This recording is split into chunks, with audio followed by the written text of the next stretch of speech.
தமிழ் உறவுகளுக்கு வணக்கம். ஐயா சேகர் பாபு இன்னைக்கு சமாளிக்க முடியாம ஒரு சமாளிச்சிருக்கிறாரு. ஏன்னா அண்ணன் செந்தமிழன் சீமான் 7ஆம் தேதி திருச்செந்தூர்ல குடமுழுக்கு தமிழ்ல நடக்கலைன்னா ஒன்று கூடுவோம், திருச்செந்தூரை நம்ம கட்டுப்பாட்டுக்குள்ள கொண்டு வரணும்னு ஒரு பேரறிவிப்பு செஞ்சது கலக்கத்தை உண்டு பண்ணியிருக்கு அப்படின்னு வேணா தெரியலாம். ஆனால் அப்படி இருந்தாலும் கூட ஐயா சேகர் பாபுடைய அறிக்கை என்பது குடமுழுக்கு தமிழ்ல நடக்குன்னு அவர் சொல்லல. நம்ம தவறா புரிஞ்சு கூடாது. அவர் சொல்ல வர்றது ஈயம் பூசுற மாதிரி இருக்கணும், ஈயம் பூசாத மாதிரி இருக்கணும், வரும் ஆனா வராது அப்படிங்கிறதான். இன்றைய காணொலியில் பார்த்திருவோம். திரட்டப்பட்ட தகவல்கள், தெளிவான விளக்கங்கள் அறிந்து கொள்வோம், தெரிந்து கொள்வோம் இன்றைய முத்தமிழ் முரசு காணொலியில்.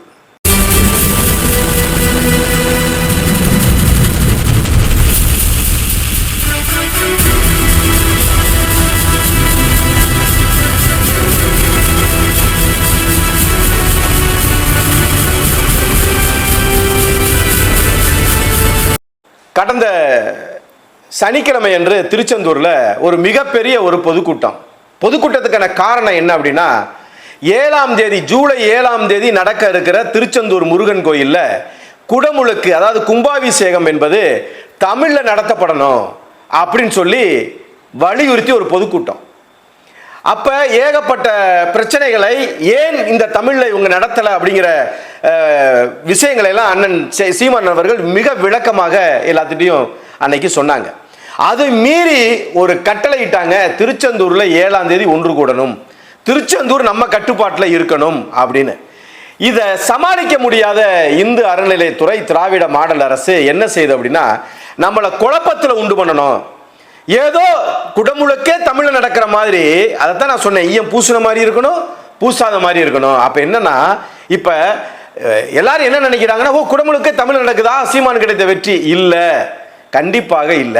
நல்லா நீங்க கவனிக்கணும். அந்த அறிக்கையில என்ன இருக்குது, சேகர் பாபு என்ன பேசுறாரு அப்படின்னா, அந்த அறிக்கை கோவில் நிர்வாகம் ஒரு அறிக்கை விடுது. அதுல என்ன சொல்றாங்கன்னா, 8000 சதுரடியில 76 குண்டங்கள் வைத்து வேள்வி சாலை வழிபாடு நடத்தப்படும். அது எதுல நடத்தப்படும்? காலையில 6:15 இருந்து 7ஆம் தேதி அதிகாலை 6:15 இருந்து 6:50 வரைக்கும் தான் குடமுழுக்கு. ஆனால் அங்க தமிழ்ல குடமுழுக்கு நடக்குதான்னா இல்ல. அவங்க என்ன சொல்ல வர்றாங்க அப்படின்னா, இந்த குடமுழுக்குங்கிறது 6:15 இருந்து 6:50 முடிஞ்சிருது.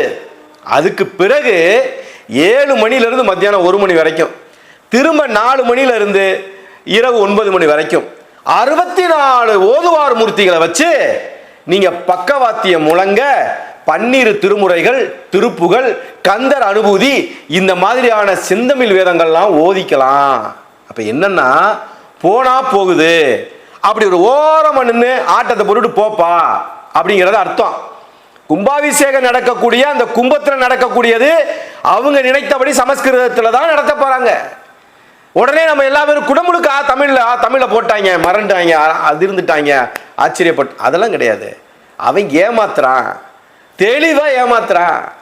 அதுல பாருங்க சேகர் பாபு என்ன சொல்றாருன்னா, யாரும் சொல்லிதான் நாங்க அதை செய்யல. அதாவது பொய்யை எவ்வளவு அழகா உண்மையா வடிவடிக்கிறான் பாருங்க. யாரும் சொல்லிதான் நாங்க தமிழ்ல இதை நடத்தல. எதை நடத்தல? தெளிவா சொல்லணும் சேகர் பாபு அவர்களே. குடமுழுக்கு தமிழ்ல நடக்குதா? நீங்க சொல்ற அந்த அதிகாலை 6:15 இருந்து 6:50 வரைக்கும் அந்த கும்பத்துல, அந்த கோபுர கலசத்துல உச்சியில நடக்கக்கூடியது தமிழ்ல செய்ய போறீங்களா? தெளிவா பேசணும். இங்க முந்தி மாதிரி எல்லாம் எதையாவது சொல்லலாம், எதையாவது உருட்டலாம், எதையாவது பிரட்டலாம்னா, நாம் தமிழர் கட்சியில் உள்ளவள சின்ன பைய கிடையாது, கேனப்பைய கிடையாது. சின்ன பையில மூர்த்தி சிறுசுனாலும் கீர்த்தி பெருசா இருக்கும். பூரா விவரம் தெரிஞ்சவன். நீங்க எங்க சொல்லட்டுவீங்க, எங்க நாக்க வளர்ப்பீங்க, எங்க ஸ்ட்ரைட்டா வைப்பீங்க, எல்லாமே அவனுக்கு தெரியும். அது என்ன சொல்றீங்க, தமிழிலும் அப்படி அப்படி லந்த, அதெல்லாம் என்ன லந்த கொடுக்குறீங்களா? தமிழிலும் அப்படி இழுக்கிறீங்களா? அதுக்கு அர்த்தம் என்ன? அர்த்தம் என்ன அதுக்கு? அதாங்க, அவன் நாட்டை அவன் ஆண்டா, ரத்தம் கொதிக்கும். எங்கேயோ இருந்து வந்தவனுக்கு தமிழிலும் கேலி பண்ற மாதிரி தானே அந்த வார்த்தை இருக்குது.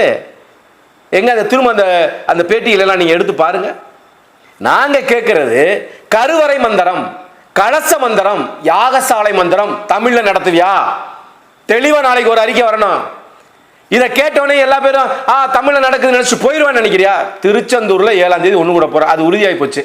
முன்கூட்டியே இந்த ஆட்டத்தை ஆரம்பிச்சு வச்சதுக்கு சேகர்பாபுக்கு நன்றி. ஏன்னா 6ஆம் தேதியோ 5ஆம் தேதியோ இப்படி ஒரு குழப்பத்தை உண்டு பண்ணியிருந்தா ஒரு சாரார் கூட வந்து குழம்பி போயிடலாம், சரி தமிழ்ல நடக்குது போலன்னு. முன்கூட்டியே சொன்னதுக்கு ஐயா சேகர்பாபு அவர்களுக்கு முதல்ல ஒரு நன்றியை சொல்லணும். என் தாய் தமிழ் சொந்தங்கள் ஒரு விஷயத்தை புரிஞ்சுக்கணும். மொழி அழிந்தால் இனம் அழியும், அதுவும் வழிபாட்டில் மொழி அடைஞ்சா மிக விரைவில் இனம் அழியும் அப்படிங்கிறதா சூத்திரம். இந்த அடையாளங்களை அழிப்பது, மொழிகளை அழிப்பது, உன் வரலாற்றை உன்னிடத்திலிருந்து எடுப்பது என்பது இனத்தை அழித்து கொண்டிருக்கிறான்னு நீ ஞாபகம் வச்சுக்கணும். நம்ம ஏதோ ஒரு பக்கம் நடக்குது, அது எதுல ஓதுனா என்ன, எதுல போனா என்ன, எதுல வந்தா என்ன, அப்படின்னா ஏன் தமிழே செஞ்சுட்டு போயிறேன்? அது என்ன பிரச்சனை வரப்போகுது? இந்து அறநிலைத்துறை யாருடைய கட்டுப்பாட்டில் இருக்கு? அரசுடைய கட்டுப்பாட்டில் தானே இருக்கு. அப்ப அந்த அரசு அதை செய்ய வேண்டியதானே? அப்ப நீங்க யாருக்கு வேலை பார்க்குறீங்க? ஆர்எஸ்எஸ்க்கு வேலை பார்க்குறீங்க. சமஸ்கிருத மொழியை வளர்க்கறதுக்கு நீங்க வேலை பார்க்குறீங்க. வழிபாட்டு மொழியாக, வழக்காட்டு மொழியாக, கல்வி மொழியாக, மருத்துவ மொழியாக என்னைக்கு தமிழ் நிற்குதோ அன்னைக்கு தான் இனம் வாழும், மொழி வளரும். நீ எல்லாத்தையும் ஒழிச்சு கொண்டு வச்சுட்டு எல்லாத்தையும் அழிச்சு முடிச்சுட்டு பேர்ல மட்டும் எங்கும் தமிழ் எதிலும் தமிழ் பேச்சுல தான், வேற எங்கேயாவது இவன் தமிழை வளர்த்துருக்காங்களா? எங்கேயாவது ஒரு இடத்துல பண்றாங்களா? எல்லா இடங்களையும் ஆங்கிலம். இப்ப நம்ம மதுரை, நம்ம சென்னை எல்லாமே நம்ம தமிழ்ல இருக்கும், மற்ற எல்லாமே ஆங்கிலத்தில் இருக்கும். இந்த வேலை எதுக்கு பார்க்குற? தெரியாம பார்க்குறான்னு நினைக்கிறியா? தெரிஞ்சுதான் பார்க்குறான். பல முறை இதை வந்து பதிவிட்டாச்சு. நீ உன்னுடைய வழிபாட்டில் இருந்து உன் மொழியை எடுத்துட்டான்னா நீ அந்நியன் தான். கடவுள் உன் கடவுளா இருக்கலாம், நீ பேசிட்டு தெரிய வேண்டியதான் கடவுளே என் கடவுள்னு. ஆனால் அந்த கடவுளுக்கு தமிழ் புரியாதுன்னு சொல்றான் பாரு, அதுவும் தமிழ் கடவுளுக்கு தமிழ் புரியாதுன்னு சொல்றான் பாரு, அதை நீ ஏத்துக்கிற பாரு, அங்கதான் சிக்கலே இருக்கு.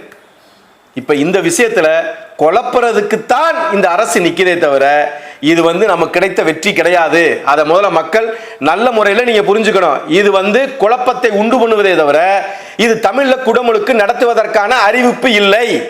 இது ஏமாற்று வேலை என்பதை மனசில் வச்சுக்கணும். தாய் தமிழ் உறவுகள், தாய் தமிழ் சொந்தங்கள், நாம் தமிழர் சொந்தங்கள் எல்லாம் வருகின்ற 7ஆம் தேதி திருச்செந்தூர்ல அண்ணன் சொன்ன மாதிரி திருச்செந்தூரை நம்முடைய கட்டுப்பாட்டுக்குள்ள கொண்டு வர்றோம். முருகனுக்கு தமிழ்ல நம்ம குடமுழுக்கு நடத்துறோம். நன்றி, வணக்கம்.